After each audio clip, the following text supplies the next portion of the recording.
Hey everyone, it is Ed Gutowski. What I wanted to do was to create a little video that talks about fallacies because we're going to shift gears now and we're going to talk about one way that rhetoric separates itself from an argument. And one way rhetoric separates itself from an argument is by using fallacies. And so I define fallacies as false logic. And oftentimes, what we see is that there are fallacies that are listed under logos, pathos, and ethos. But what I wanted to do is, just kind of create a little lecture that talks about fallacies, and then you're going to see a list of, I think there's something between 15 and 17 fallacies, and you're going to have a discussion board question on which fallacy do you think is the most interesting and which fallacy do you not like at all. And I think it's important to understand how fallacies work because sometimes I think students can be intimidated by fallacies. Sometimes they can hear the word fallacy and they panic. They think fallacies are going to be hard or difficult to understand. But once we understand how fallacies work, some of them are really easy to identify. Some of them are silly and some of them are just straight out dumb. And if you accept my definition of rhetoric, and my definition of rhetoric is still going to be words that are used to mislead and deceive and con someone.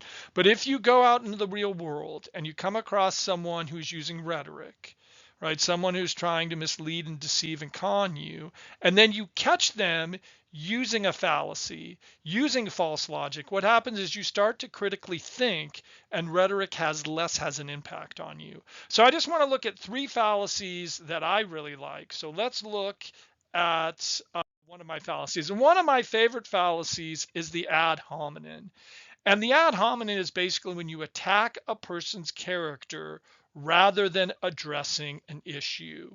So it's really easy to use an ad hominem because sometimes it can just be an insult, but it's when you attack a person's character rather than addressing an issue. And I always, think that sometimes we see the ad hominem in politics, right? Sometimes we hear, don't vote for Hillary Clinton. She's a woman, she's a Democrat, she's a lesbian, don't vote for Hillary Clinton. And notice what that does is that doesn't address an issue. It doesn't address like, hey, don't vote for Hillary Clinton because she might want to raise your taxes, or don't vote for Hillary Clinton because she's going to expand Obamacare. I always liked when George W. Bush was president, they always said, don't vote for George W. Bush.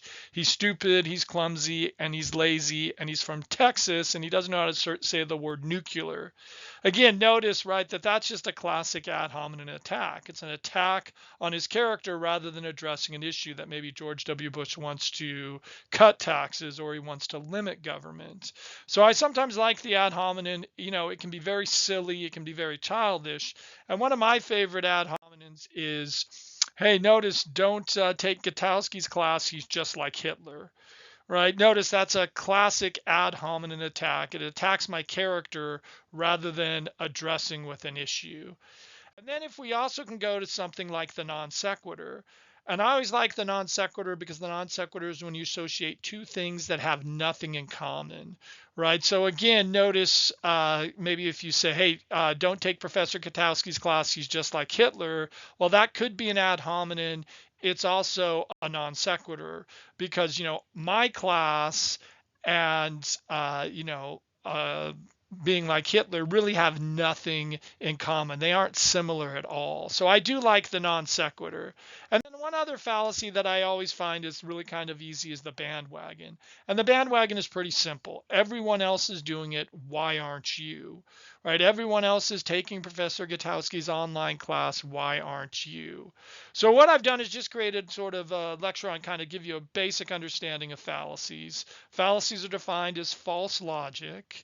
And I just want you to play around with fallacies because one way that rhetoric separates itself from argument is by using fallacies. And there's one definition of rhetoric is that the deliberate use of fallacies. So all I want you to do is kind of look over the various fallacies, pick the fallacy that you like the best, tell me why, and pick the fallacy you like the least and tell me why.